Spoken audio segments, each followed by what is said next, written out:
There are three categories in which animals could result in a deduction for you.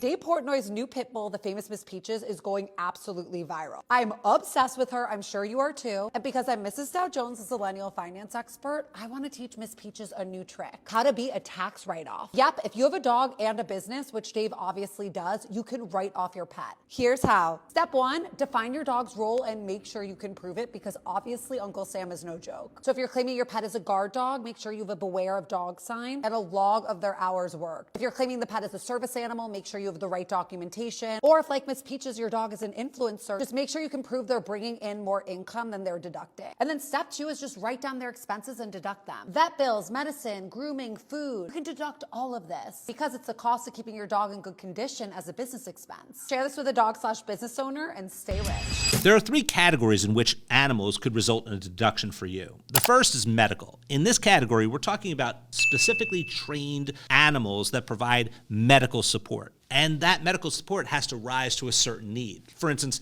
emotional support animals, the IRS typically disallows any type of medical deduction associated with those. It has to be a much higher standard. And the animal itself would have to be specifically trained for that particular medical purpose. And your deduction would be limited by all of the other medical limitations when it comes to deductions on your 1040. Specifically on Schedule A, you must exceed 7.5% of your adjusted gross income before the first dollar of medical expense above that becomes deductible for you.